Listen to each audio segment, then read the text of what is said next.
여러분, 유전무죄, 무전유죄라는 말을 아시나요? 돈이 있을 경우 무죄로 풀려나지만 돈이 없을 경우 유죄로 처벌받는다는 말입니다. PPT 띄워주시겠습니까? 1988년도에 탈옥수들의 인질극이 TV를 통해서 생중계됐던 적이 있었습니다. 아마 너무 유명해서 다들 잘 아실 텐데요. 영화로도 나왔던 사건이었습니다. 탈옥수들은 사회의 불평등에 대해 절구하면서 유전무죄, 무전유죄라고 외쳤습니다. 그도 그럴 것이 이 범죄자들은 500만 원 절도를 저지른 자신보다 70억 원 횡령한 전두환 전 대통령의 동생 전경환, 안타깝게도 저랑 이름이 똑같은데요.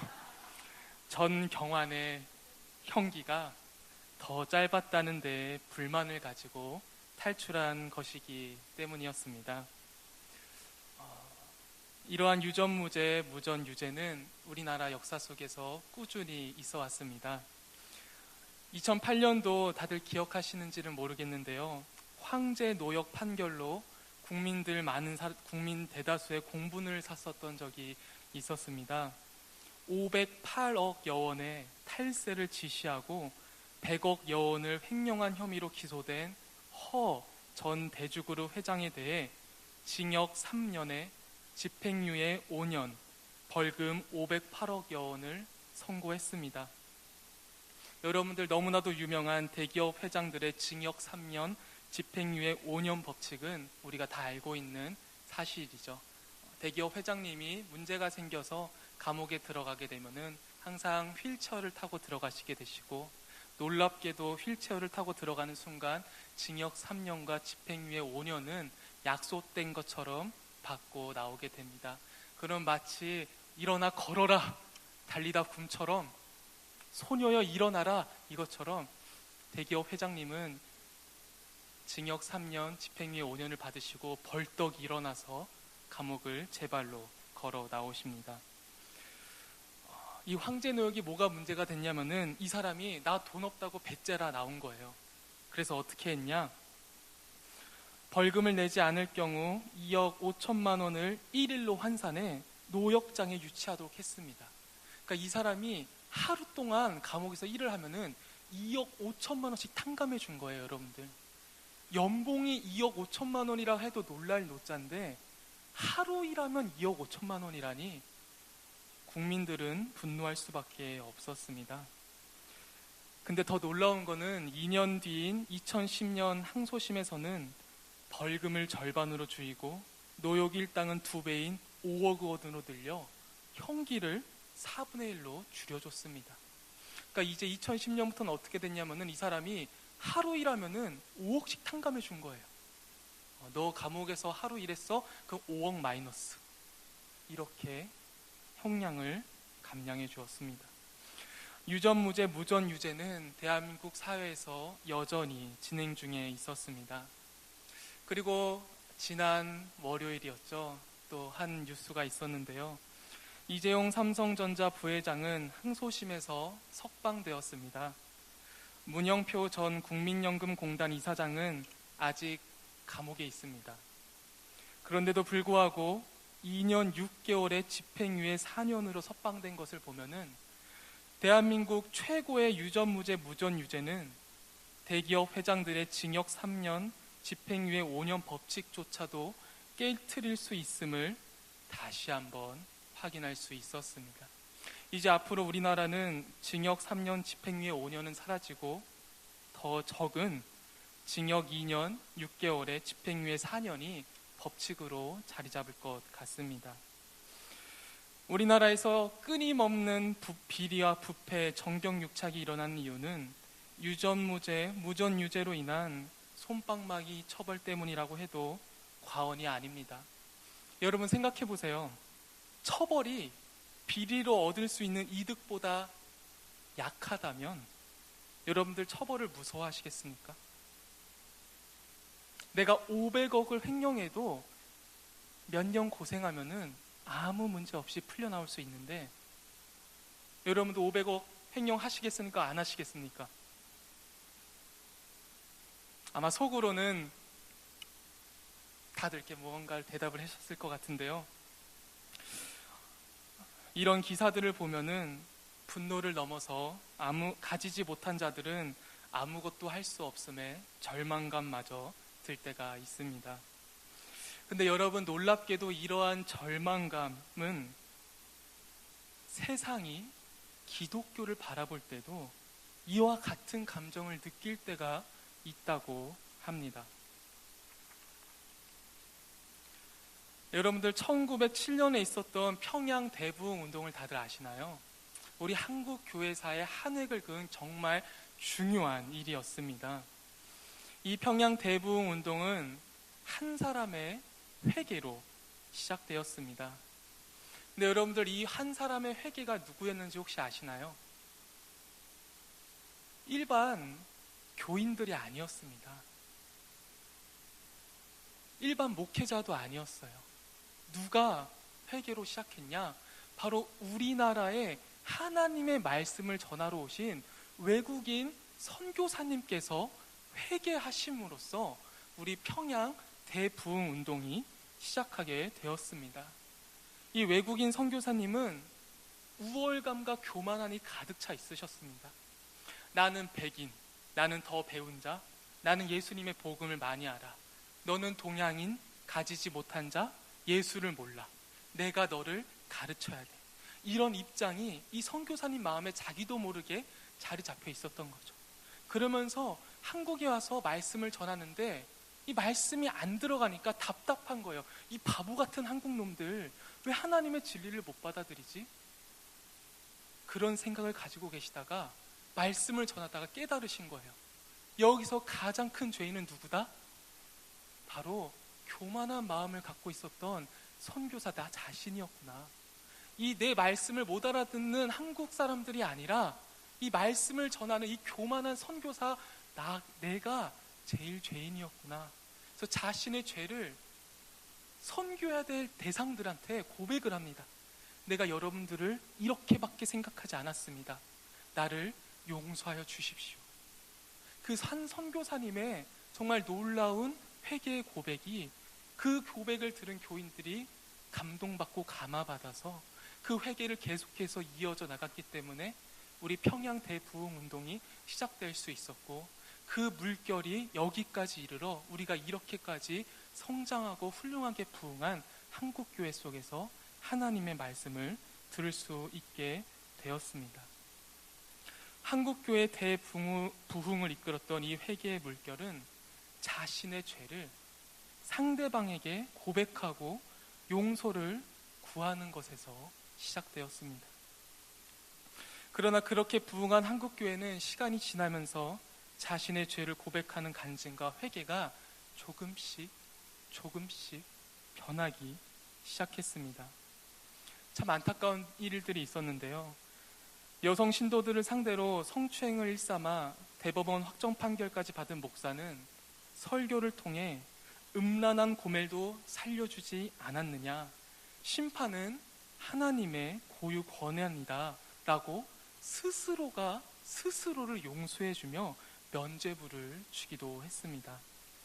그는 이미 회개하여 재사함을 받았다고 했지만 피해자들은 누구도 진정한 사과를 받지 못했다고 말했습니다. 여러분들, 밀양이라는 영화를 잘 아시나요? 오래된 영화, 한 10년도 된 영화인데, 이 밀양이라는 영화도 기독교에서 잘못하고 있는 것들을 정확하게 꼬집은 영화였습니다. 전도연 주연의 이 밀양 영화는, 영화에서 전도연이 자신의 아들을 유괴 살해하여 감옥에 갇힌 범인을 하나님의 사랑으로 용서하겠다는 용기를 가지고 면회를 갑니다. 그러니까 내 아들을 죽인 사람을 용서하기 위해서 감옥에 갔어요. 면회하러. 그래서 내가 면회를 통해서 내가 하나님께 받은 은혜가 너무 크니까 너가 비록 내 아들을 죽였지만 내가 하나님께 받은 사랑이 너무 커서 너를 용서해 주겠습니다 라는 말이 너무 하고 싶어서 이 전도연은 감옥에 가서 면회를 가게 됩니다. 하지만 전도연은 면회 중에 그 범인이 하나님을 믿고 죄를 용서받았다는 이야기를 듣게 됩니다. 그때부터 전도연은 미치기 시작합니다. 제정신이 아니기 시작해요. 힘들게 붙잡았던 정신이 그 범인의 고백을 듣고 무너져 버리기 시작했습니다. 전도의 마음은 이랬습니다. 내가 용서하지 않았는데 하나님께서 용서하셨다고? 다르게 말하면 그가 나에게 용서를 구하지도 않았는데 하나님께만 용서를 구하고 끝났다고?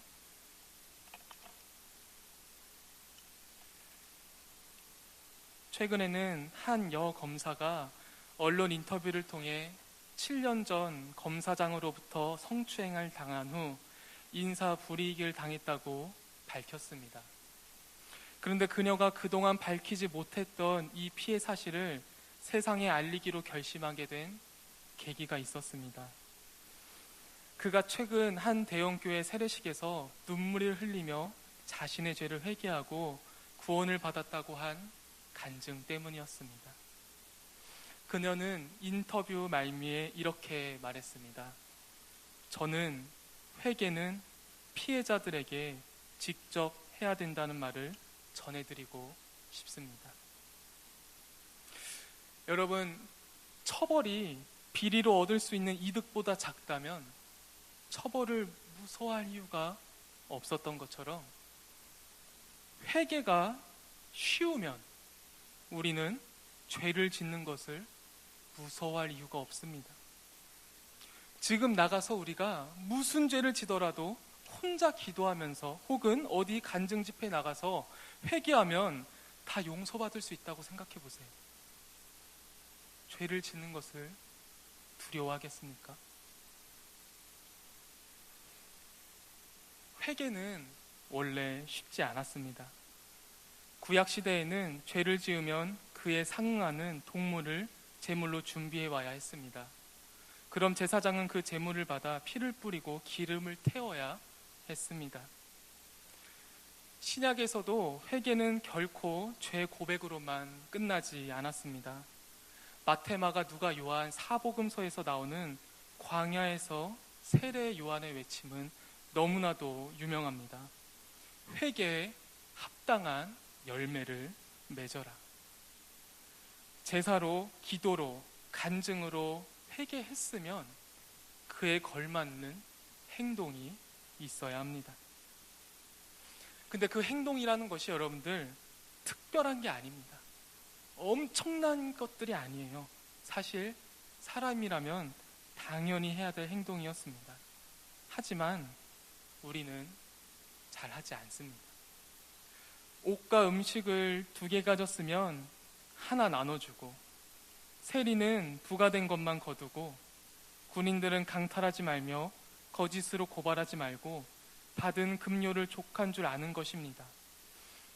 간단하게 말씀드리면 나눔과 정직함, 그리고 갑질을 하지 않는 거죠.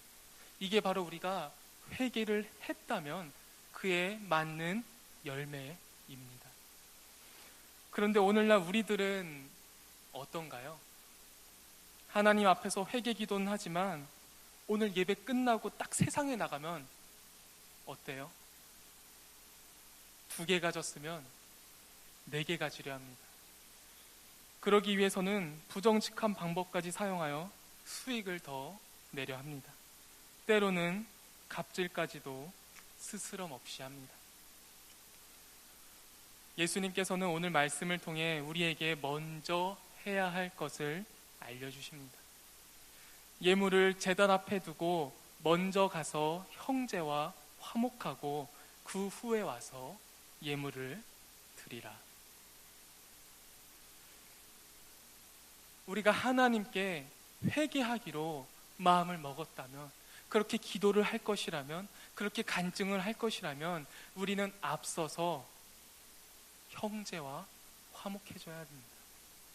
내가 어떤 권사님의, 어떤 집사님의, 어떤 장로님의 마음을 상하게 했고, 내가 가족 중에, 직장 동료 중에 마음을 상하게 한 나의 잘못이 있다면, 혹은 내가 회사 일을 하면서 저질러선 안 되는 부정직한 행동을 했다면, 내가 그 부정직함과 관계 속의 깨어짐들을 하나님께 회개하기 위해서는 먼저 내가 잘못한 사람에게 가서 용서를 구하고, 내가 부정직하게 일어서 만든 수익을 환원하고, 그 다음에 하나님께 용서를 구해야 합니다. 우리가 말로만 회개하면서 피해자들에게 용서를 구하지도 않으면서 하나님이 용서해 주셨다고 말하는 것은 세상 사람들에게 하나님의 이름을 우습게 만들어 버리는 것입니다. 10계명 중에 2계명, 너는 내 하나님의 여호와의 이름을 망령되게 부르지 말라. 여호와는 그의 이름을 망령되게 부르는 자를 죄 없다 하지 아니하리라 말씀하셨습니다. 여러분, 이제 3월부터 빌립 전도 훈련이 시작됩니다. 여러분들 말로만 전도하시겠습니까? 지금도 살아계셔서 우리의 죄를 용서하시는 그 기쁨에 참여하는 것을 여러분들 말로만 전하시겠습니까? 그게 말로 전달이 될까요? 우리의 삶이 함께하지 않는다면은 그 말은 힘이 없을 것입니다. 하지만 여러분들의 삶이 뒷받쳐 줬을 때 내가 정말 하나님께 용서받은 감격이 있고, 그렇기 때문에 내가 이 용서를 다른 사람한테 구할 수 있고 이 기쁨을 모두에게 알릴 수 있다는 마음의 확신이 있다면, 우리가 빌립 전도 훈련을 받고 전도를 했을 때 그 말은 정말 하나도 땅에 떨어지지 않고 하나님께서 다 기뻐 받으실 것입니다. 근데 우리가 삶이 받쳐주지 않는데 말로만 전도한다고 생각해 보세요. 하나님 그거 기뻐 받으실까요? 그렇기 때문에 우리가 빌립 전도 훈련을 받아야 됩니다. 우리가 그냥 전도하는 것은 쉬워요. 그냥 우리가 여러 가지 열정을 내고 여러 가지 시간을 내서 그냥 마음 맞는 사람들끼리 어느 정도 시간을 정해서 전도를 하러 간다는 거, 우리가 언제든지 할 수 있잖아요. 하지만 우리가 빌립 전도 훈련을 통해서 정말 올바른 훈련을 받고 올바른 삶을 살고, 그렇게 3개월 동안 차곡차곡 받은 훈련과 삶을 통해서 우리가 전도를 나간다고 생각해 보세요. 그럼 우리가 훈련 받지 않고 나가는 전도와 훈련 받고 삶이 준비된 전도와는 다른 전도가 될 것입니다. 구익교회 다니는 사람들은 뭔가 다르다. 구익교회는 나눔이 있고, 구익교회 사람들은 정직하고, 구익교회 다니는 사장님들은 하청업체나 직원들에게 갑질을 하지 않는다. 이런 소문들이 난다고 생각해 보세요. 우리들의 삶이, 우리들의 올바른 전도 훈련이 하나님께서 원하시는, 바로 살아 역사하시는 그 하나님을 우리가 삶으로, 말씀으로 전하는 귀한 시간이 될 줄로 믿겠습니다. 그래서 여러분, 결론이 뭘까요? 빌립 전도 훈련 신청하십시오. 아직 신청하지 않은 사람들, 여러분들 신청하십시오.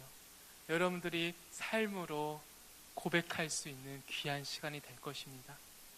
우리가 예배도 집에서 드려도 되지만 예배당에 나오는 이유가 뭐예요?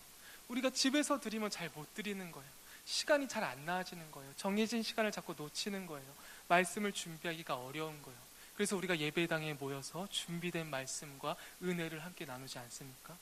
이 전도 훈련도 왜 하는 거예요? 우리가 각자 전도할 수 있지만 모여서 함께 격려하고 올바른 훈련을 받아야 우리가 정말 좋은 전도, 하나님께서 원하시는 전도를 할 수 있지 않겠습니까? 그래서 함께 이 빌립 전도 훈련 많이 참여하여서 정말 삶으로, 말로만 전도하는 것이 아니라 삶으로 전도할 수 있는 여러분들 한 분 한 분 되시길 함께 기도하겠습니다. 이 시간 함께 3가지 정도 기도 제목을 가지고 함께 기도했으면 좋겠는데요. 우리가 말로만 회개하지 않고 삶으로 열매 맺는 삶 살 수 있게 해달라고 첫 번째로 기도하셨으면 좋겠고요. 두 번째로는 빌립 전도 훈련이 시작됐습니다. 우리가 정말 시간을 내고 마음을 내어서 이 훈련에 헌신하여 하나님께서 원하시는 올바른 전도와 올바른 삶을 살 수 있게 해달라고 함께 기도하시고, 마지막으로 청년부 수련회가 2월 9일부터 11일까지 진행되는데 우리 청년들 오고 가는 길 안전하게 지켜주시고, 꼭 들어야 될 말씀을 들을 수 있게, 꼭 기도해야 될 기도를 기도할 수 있도록 같이 위하여 기도하여 주시면 감사하겠습니다. 함께 기도하겠습니다.